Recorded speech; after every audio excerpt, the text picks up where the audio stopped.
Okay, so we've been talking about Gen Y issues. What do you think are the biggest Gen Y issues right now? I think this Gen Ys are very worldly and I would say that well-informed. So probably one of the biggest issues is to give them platforms that they can feel ownership and could stay and to be able to continue their contribution on a sustainable basis and a sustainable pace. So does it mean you're saying that you want them to communicate, but what does it do for them? No, I wouldn't say that they're complaining, because I think when we were younger, we complained as well. Okay. So I think we were Gen Ys before. So we were at the age group and we complained, I complained. So I think this is just younger generation, each and every generation would behave the same. It's just that the whole context, the whole environment is different today. Today they have more choices and they're more well informed, so they know where they could go, what are their options.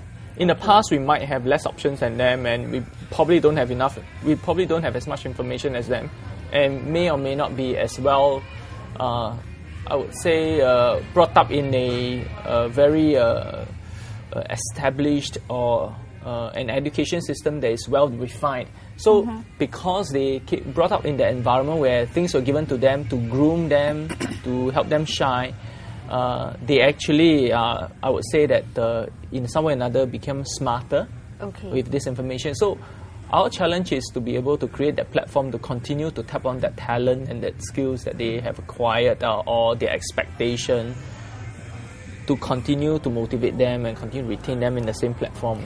And how are they supposed to feel good having that platform? So you're saying, okay, I just go in, I write email, I'll go onto Facebook and tell you what I think. And what is it supposed to do for them? The thing is that they will probably expect that you do something about it. But not all the time you can do all these things, because they will want to contribute and give you their inputs and suggestions and all that. But then once or twice, if they don't see anything happening, there's no acknowledgement or response back, I think they're going to give up. And say there's no point telling you whatsoever, and I think it's a waste of my time. So I think that impatience is something that we have to manage, and the expectation is something we have to manage as well. This is the challenge we are facing. Okay, so how is that being done right now? We have more and more platforms for them now, and we have more and more dialogues.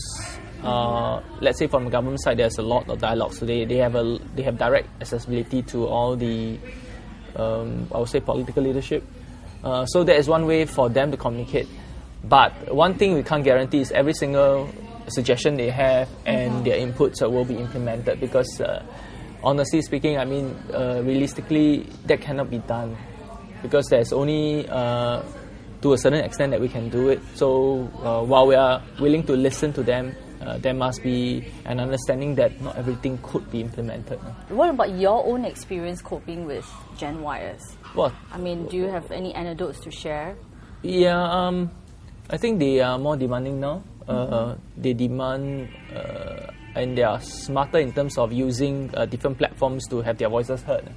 So if they don't hear from you, they probably use the media. And that's very clever of them. And I embrace all their different points of views. I think all points of views are worth listening to.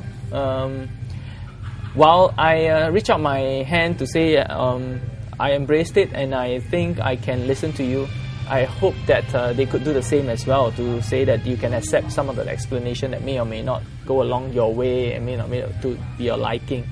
I think that's the challenging part, and that's the part to bridge.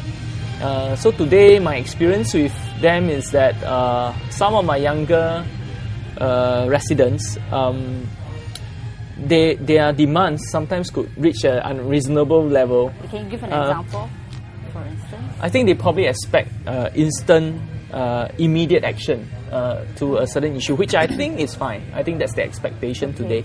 But sometimes we are met with limitation and constraint and require a little bit of an understanding. That's where some, I won't say all of it, some of the younger residents may or may not be able to accept it. Because they have been brought up in an environment where everything counts in terms of speed, and they have gotten things that they want to, and they most likely could get it. So if they can't get what they expect you to do, then I think it's difficult to get their support. What are some of the things that have really wowed you and you go like, well, there's hope. After all, things are not so bad. There's hope, man. There's a lot of hope. I think our Gen Ys are very smart. It's just to build their confidence, to generally have to build their confidence to be able to speak up and to be able to sell themselves well as well. So I think that is the part where we need to build their confidence. We need to build their risk-taking attitude, allow them to take risks and encourage them to do that and take a step forward.